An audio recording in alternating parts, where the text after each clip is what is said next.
Monsieur le Président de l'Assemblée, Monsieur le ministre de la Justice, cher grand frère, Monsieur le ministre Abbas Fall, mes très chers collègues. Très chers collègues Amadou Ba, je ne voterai pas votre projet de loi, votre proposition de loi. Un grand penseur disait que les grands esprits discutent des idées, les esprits moyens des événements et les tout petits esprits des gens et des détails. C'est pourquoi je ne répondrai pas aux tout petits esprits, parce qu'ils vont me faire perdre mon temps.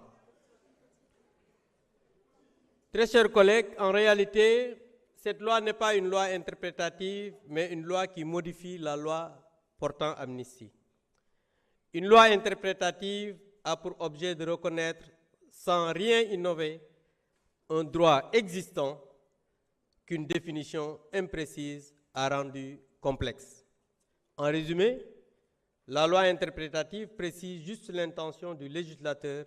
sans remettre en cause les dispositions de la loi initiale. Et cette loi interprétative change fondamentalement la loi portant amnistie. Et les autres disaient qu'il allait abroger. Certains disaient non, il fallait enlever totalement la loi. Et ils viennent dire aux Sénégalais que si on abroge la loi, ça ne va pas être rétroactif. Mais on peut écrire noir sur blanc dans une loi que cette loi va être rétroactive. Lan moo leen ko teree def mooy jubu leen da ngeen a dëng da ngeen a mën a luubal du ngeen ay nit ñu leer. Parce que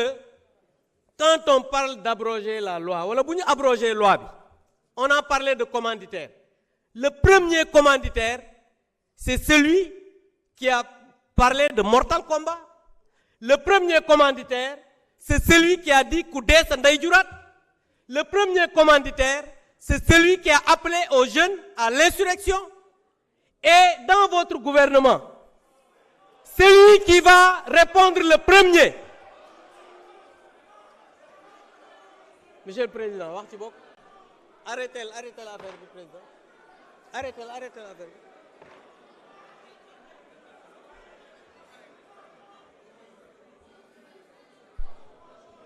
J'invite les gendarmes à évacuer toute personne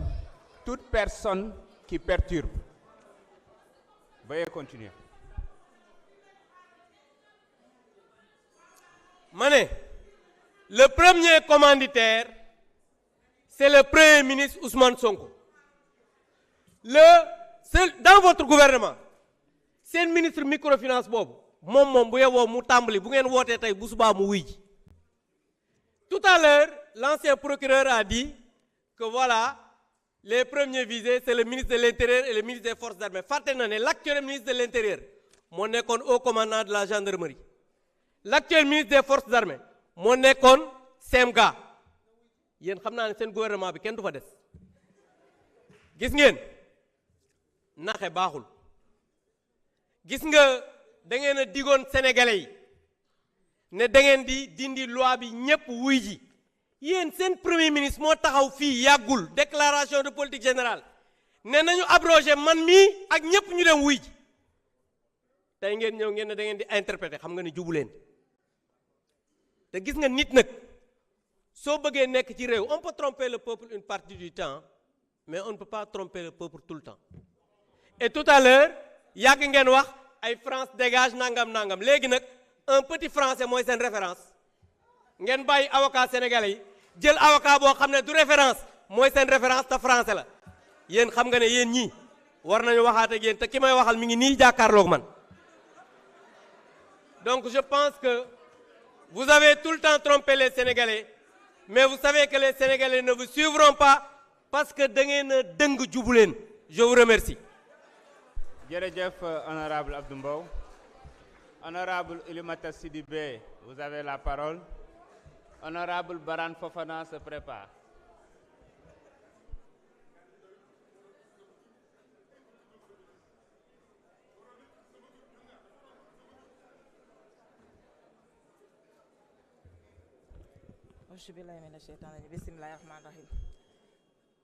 Monsieur le ministre, monsieur le président de l'Assemblée, monsieur le ministre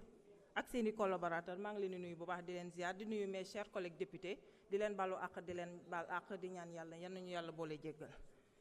Man su ma taxawee fii tey ci pupitre bi di dégg sama collègue naataango di naan ñun dañoo dëng waaye laaj naa ko Abdou Mbow yow bi nga xam ne da ngaa dëng ba mel ni aspiral yow kuy dëng ku ne yow lay jàppale yow moom daa dëng xam ngeen garabu yow nu mu mel Abdou Mbow noonu la dëngee donc di wax ne que tey ñëpp xam nañu lu ñu fi andi mooy interprétation bi nga xam ne mooy cette proposition de loi bi nga xam ne suñu collègue moo ko andi fii di wax ne que monsieur le ministre loi bi ñun dañ koy voté pourquoi ñu koy voté parce que sama collègue wax na ko fi sànq ñun yàlla dafa def ñu bokkoon ci 14e législature fii la ñu taxawoon ci pupitre bi ngeen ñuy traité de tous les noms fii la ñu taxaw xeex ko ne loi boobu du jàll dëgg la nag on était minoritaire mais malgré que suñu minoritaire boobu on s'est battu ba Sénégal yëpp le monde entier je peux dire ñu témoigner ne que xeex nañu ba fu xeex yam kon tey nous de la Casamance nous de Ziguinchor ñun xaw ma kat mooy bàyyi mais ñun duñu bàyyi vous savez pourquoi ñun on a payé les plus lourds tributs tey bu ñuy ne xale yi dee tey Casamance moo tax ñuy wax tey ñan ñoo souffrir ñun de la Casamance dañoo souffrir je sais que tout le monde a souffert Sénégal bi yëpp souffrir nañu mais Ziguinchor Bignona toute la Casamance laa wax ñëpp a souffrir tey damay rendre un vibrant hommage surtout à nos femmes nos sœurs du bois sacré dama bëgg ngeen tàccul ces femmes parce que ces femmes du bois sacré dañoo def lépp lu ñu mën keroog bu ngeen ne Ousmane Sonko da ngeen koy jàpp mu dellu Casamance bi nga xam ne fa la juddoo fa la xam ñun tey ñun waa Ziguinchor ñu jël suñu lépp suñu doole won leen ne que ñu nga leen di xaar ba ngeen ñëw Casamance ñu xaar ndax di ngeen jàkkaarloog ñun tey nag mooy féliciter aussi la jeunesse du Sénégal parce que seen jeunesse là dañoo wàcc si fa Ziguinchor ñëw jàppale ñu si xeex bi te dañoo gagné combat bi ndax xam ngeen ne ñun waa Ziguinchor fu ñu taxaw ak waa Casamance yéen ñi taxaw fii di wax kenn ñemew ko ndax yéen où étiez-vous bu ñu taxaw te ñu naan dañuy lever immunité par Farba Ngom yéen ñëpp yéen a ngi taxawoon seen ronu lal yi mais nit ki boo nee da nga ko bëgg buy metti da ngay ànd ak moom buy naqare da ngay ànd ak moom mais ñun la population ñun ñi nga xam ne Ousmane Sonko daf ñu jaral ñu ne Ousmane Sonko a tout donné pour